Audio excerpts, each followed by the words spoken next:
D'abord, je voudrais remercier Monsieur Grand-Dupéret de son admirable travail qui a dû prendre un temps considérable. Je fais des vidéos, je sais ce que c'est. En plus, il y insère des images, etc., ce que je ne sais pas faire. Que Monsieur Grand-Dupéret soit hautement remercié pour son travail sur les lignées TUC. Il dénonce cette abomination qui a été en fait utilisée comme une cause inversée d'accusation, puisque ces gens n'ont pas hésité à faire un site sur lequel ils disaient que, par exemple, Benoît XVI devait être appelé Monsieur l'abbé Ratzinger, voilà, parce que son ordination était nulle. En fait, ce sont eux dont les ordinations sont nulles. Et il faudrait faire une vidéo dans laquelle on donne le nom de tous ceux qui ne sont que de simples laïcs. Voilà. Et je pense que je vais le faire. Je sais que ça va mettre de la haine chez beaucoup, parce qu'ils n'accepteront pas. Ils sont dans une position où psychologiquement ils ne peuvent pas accepter, malheureusement. C'est une position psychologique connue. C'est une limite inatteignable. Mais malheureusement, beaucoup de prêtres ne sont pas prêtres. Voilà, chez vous, parce que ordonné par TUC illégitime, bien sûr, mais surtout TUC n'ayant pas les moyens d'ordre mental pour participer comme ordonnateur unique, car normalement, vous savez que lorsqu'on leur donne des évêques, il faut 3 évêques. Alors certes, c'est une question de légitimité, pas de validité.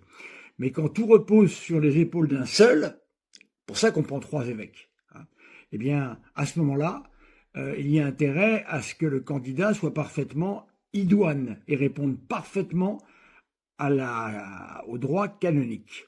Or, nous savons tous très bien que Monseigneur Tuc, de par ses nombreuses ordinations effroyables, il s'est permis d'ordonner des gens qui n'avaient pas fait un seul jour de séminaire, qu'il a ordonné évêque.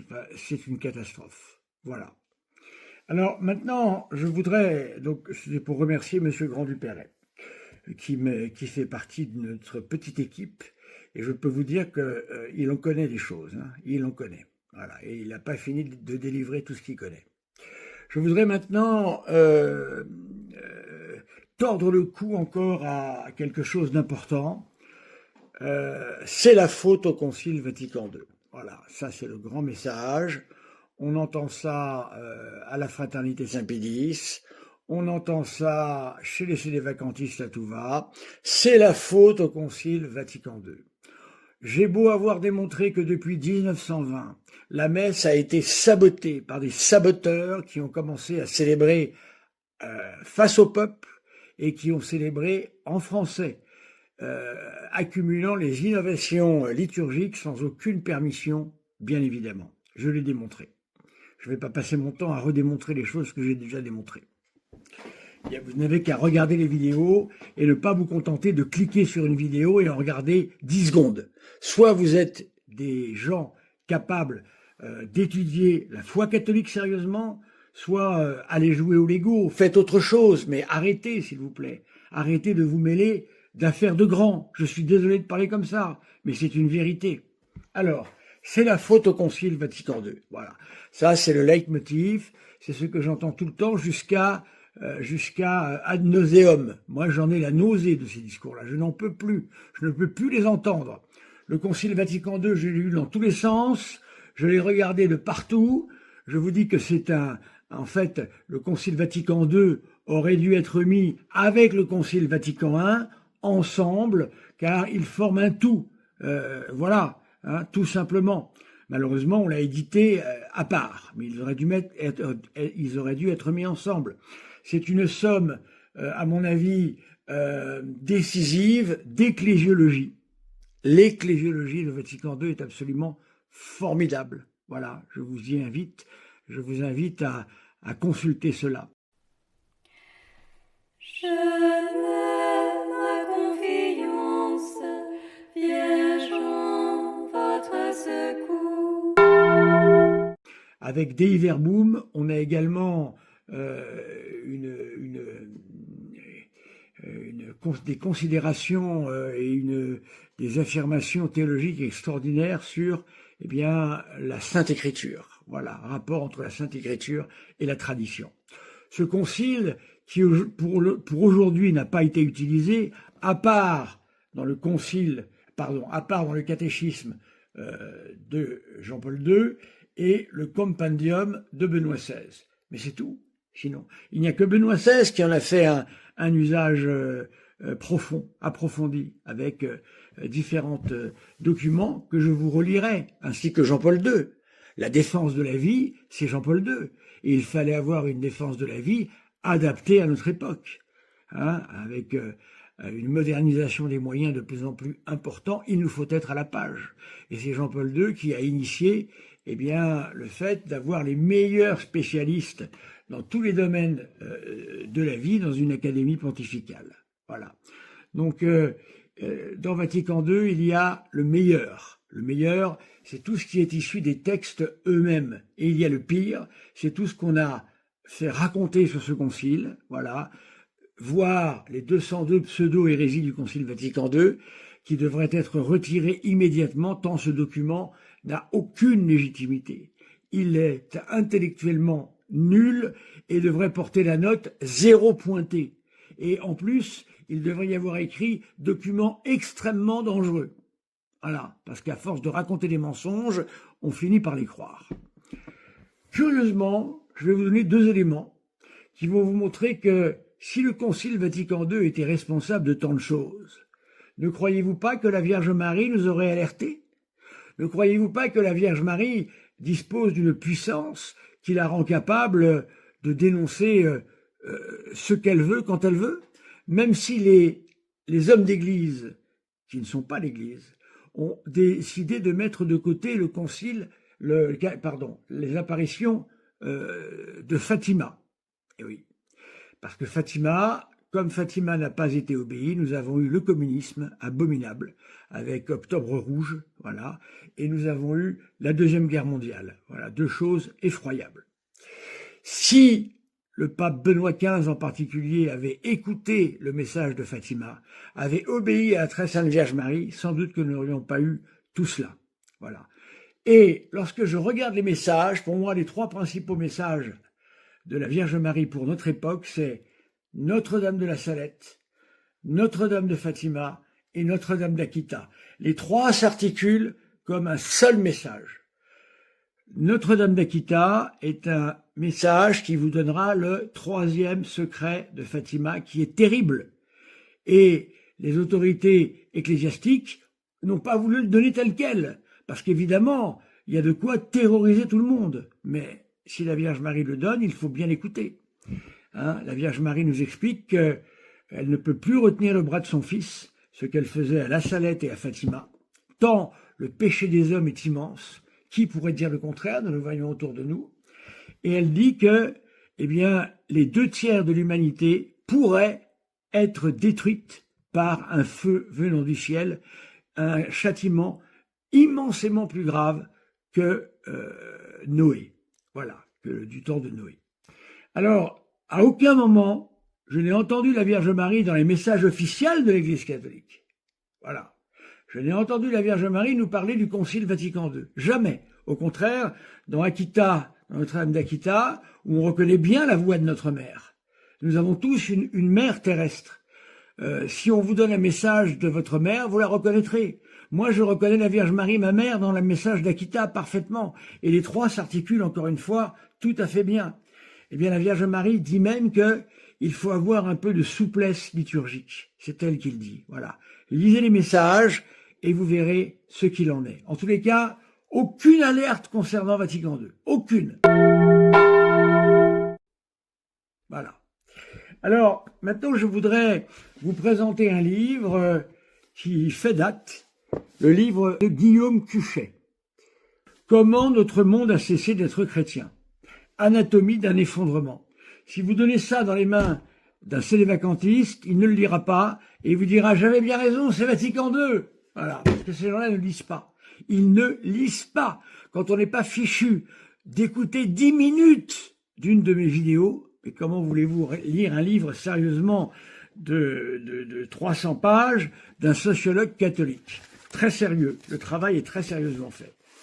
Alors la question est la suivante. Quelles sont les causes de la crise? Quelles sont les causes de la crise? Constater un phénomène est une chose, l'expliquer en est une autre. Nous sommes à la page 213 du livre. On peut néanmoins tenter de faire l'inventaire des causes de cette rupture en essayant de préciser à chaque fois quel rôle elles ont joué dans le processus global, étant bien entendu, par ailleurs, qu'il n'est jamais aisé de distinguer avec précision en pareille matière des causalités proprement dites des effets et des symptômes. Premièrement, un effet déclencheur, la fin de la pratique obligatoire. La sortie de la culture de la pratique obligatoire sous peine de péché mortel a joué. Dans ce domaine surtout, un rôle capital. Celle-ci longtemps prévalue au sein du catholicisme, même si le renouveau des années 30-60, notamment au sein de, retenez bien, l'Action catholique de Pie XI, qui est devenue à tendance communiste, suivant les initiatives effroyables de Léon XIII sur la question du ralliement à la République, avait déjà commencé à déplacer les accents pour une partie des fidèles, surtout parmi les jeunes et les militants. La confession était le régulateur par excellence de cette ancienne culture qui avait eu tendance à se durcir au XIXe siècle. Beaucoup de Français d'un certain âge en ont gardé un vif souvenir dans lesquels un certain amusement de dispute souvent et une forme d'incrédulité rétrospective sur le mode du « comment a-t-on pu nous raconter des choses pareilles ?» Il en résulte un vaste phénomène de décompression collective dont toutes les pratiques se sont ressenties, mais tout particulièrement celle de la confession, parce qu'elle avait toujours été pour le plus grand nombre la plus coûteuse et la plus problématique. Je vous rappelle les travaux importants de M. de Vigry, que l'on ne peut pas qualifier ni de moderniste ni de progressiste, mais au contraire, c'est un homme très fidèle à la doctrine catholique, qui, ayant fait une enquête sérieuse sur la communication de deux chanoines d'Angers, au chanoine Cata, à l'abbé Cata, au révérend père Cata, qui était le supérieur de la région de Saint-Vincent de Paul à Rome, eh bien, ils nous disent qu'en 1950, tout était déjà foutu. Voilà, ça veut dire nous étions 12 ans avant le Concile Vatican II. Deuxième cause, les silences sur les fins dernières. Les changements survenus dans la conception du salut sur lesquels nous reviendrons ont joué ici un rôle important. La peur de l'enfer, comme l'a souligné Jean Delumeau dans les études classiques, qui sont aussi des symptômes d'époque. Le péché et la peur, voilà, sur cette dimension symptomatique, voilà, je vous renvoie à le lire, a été pendant longtemps un des principaux moteurs de la confession. Le motif était considéré comme normal, même si des raisons plus positives, telles que l'amour désintéressé de Dieu, étaient jugées préférables. Le clergé faisait certes cependant la différence entre l'attrition et la contrition, contrairement au dernier jansénisme, car il y a 3 jansénismes. La crainte filiale, la crainte servile. Mais il considérait qu'à tout prendre, mieux valait aller à Dieu par la voie de la peur que de ne pas y aller du tout. Dans le manuel de l'abbé Chanson, que je possède, dans la première édition qui date de 1948, qui a été largement diffusée dans les séminaires et les presbytères français des années 50, il était encore bien précisé que la croyance en l'existence du Dieu rémunérateur, qui récompense les biens au ciel et punit les méchants en enfer, était de nécessité de moyens pour être sauvé. Dans les régions de chrétienté de la carte Boulard, l'enfer, le purgatoire, le jugement, la mort subite faisaient encore partie de la pastorale ordinaire. A fortiori et celle des missions, même si finit par se répandre assez largement dans les années 1950. La date est clé, mes amis. Surtout chez les jeunes et les militants, de sorte qu'au milieu des années 60, la carte de la pratique dominicale et celle de la communion fréquente coïncidaient à peu près. En 1963, le père Bras pouvait écrire « Depuis le début de ce siècle, la pratique sacramentale a décuplé dans les élites populaires et bourgeoises. » Voilà. Donc vous voyez que je ne peux pas tout lire, ça serait trop long. Mais là encore, ce n'est pas le Concile Vatican II. Hein, c'est une cause qui a précédé bien avant le Concile Vatican II. Ensuite, la lassitude de la jeune génération sacerdotale. L'évolution de l'attitude du clergé n'est pas moins importante. Toujours pareil, Ce n'est pas l'Église qui est responsable, c'est le personnel de l'Église, mes amis. Car on oublie souvent que la confession était une double contrainte, pour les fidèles certes, mais aussi pour le clergé. J'en sais quelque chose. Le dimanche matin sur notre paroisse, nous confessons énormément. Il peut arriver de confesser 3 heures, par exemple, entre le matin et le soir.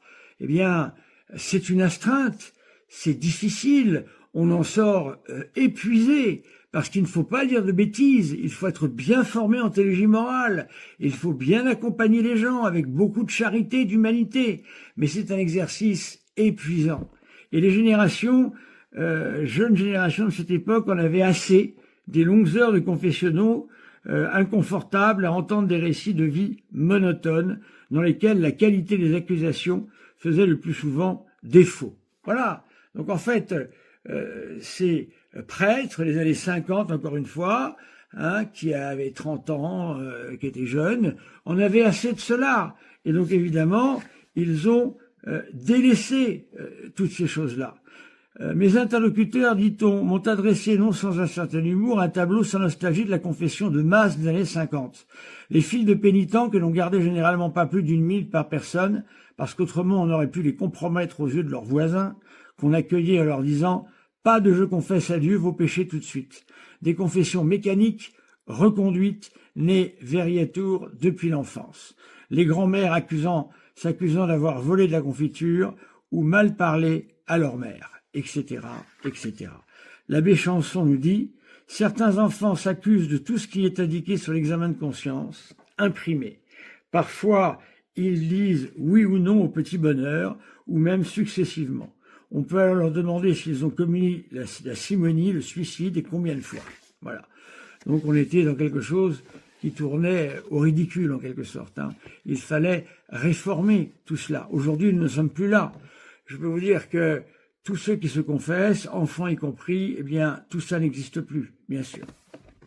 Le calendrier de la réforme et son caractère relativement tardif. Le calendrier de la réforme constitue une autre raison probable du déclin.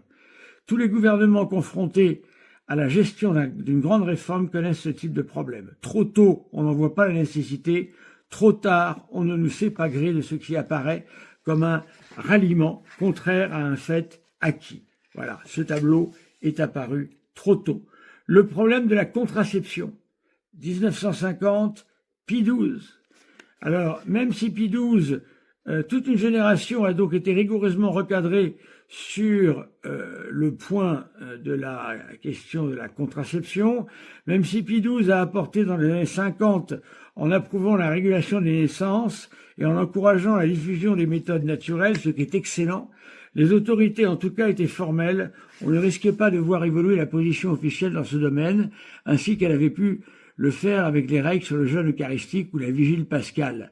Dans le manuel de l'abbé Chanson, l'onanisme conjugal, c'est-à-dire la masturbation à deux, pour faire vite, faisait l'objet d'une partie entière sur les 6 que comptait l'ouvrage. Voilà, donc ça a fait partie également du problème.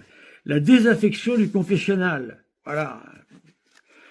Beaucoup de gens d'une certaine génération ne voulaient même plus fréquenter le confessionnal tant qu'ils en étaient dégoûtés. Les célébrations pénitentielles et absolutions collectives.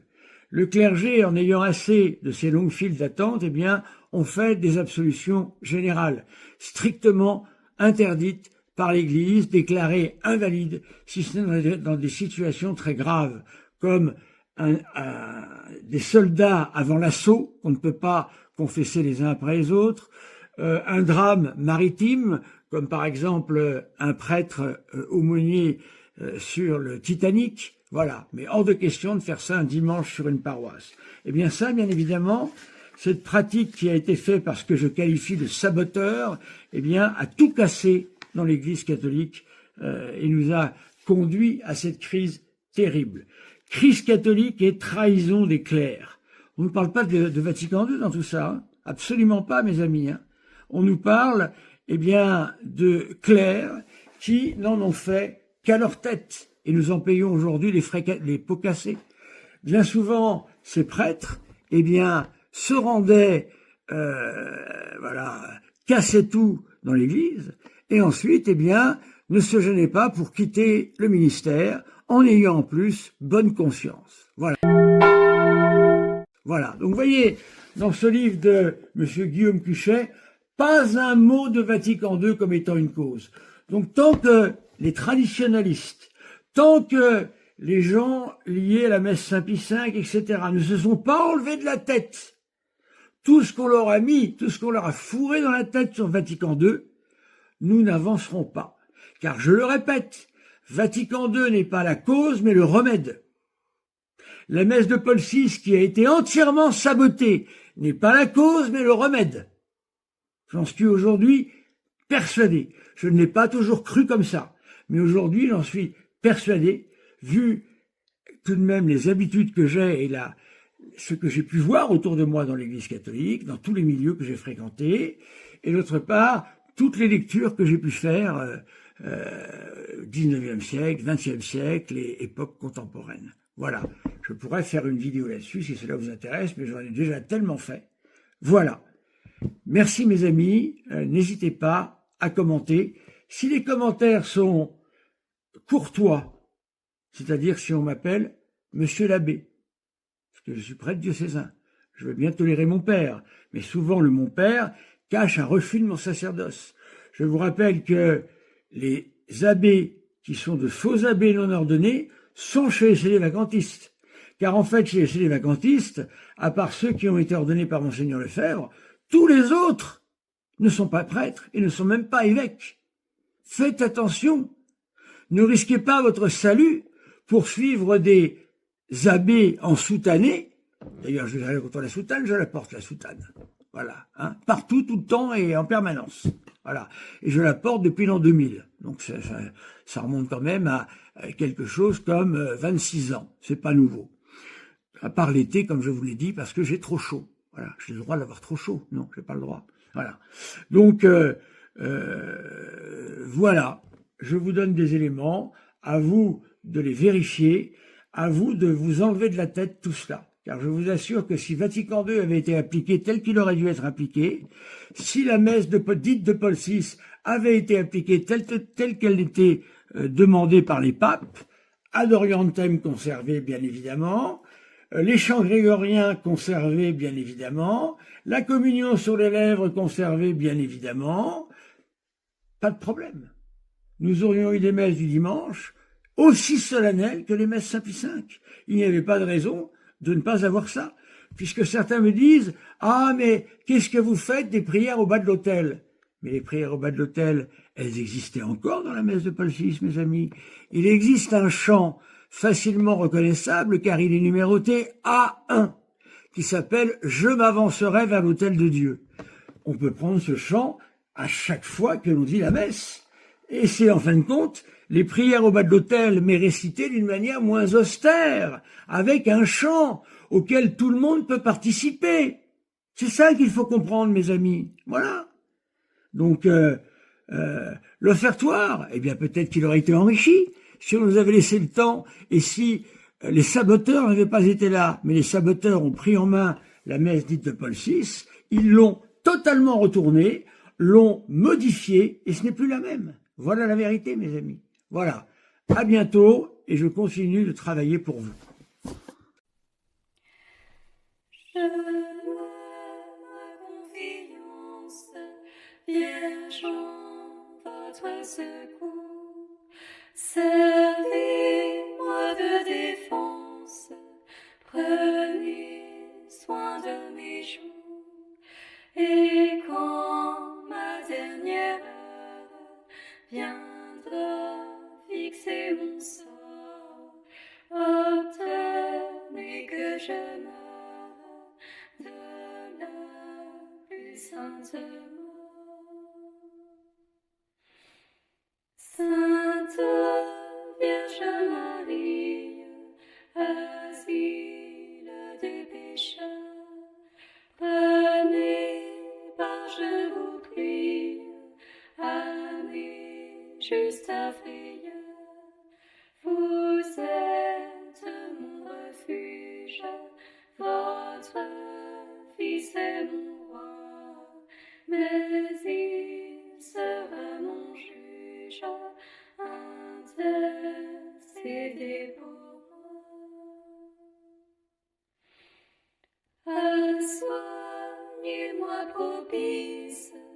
avant que de mourir, apaiser sa justice, je crains de la subir, mère pleine de zèle, protégez votre enfant.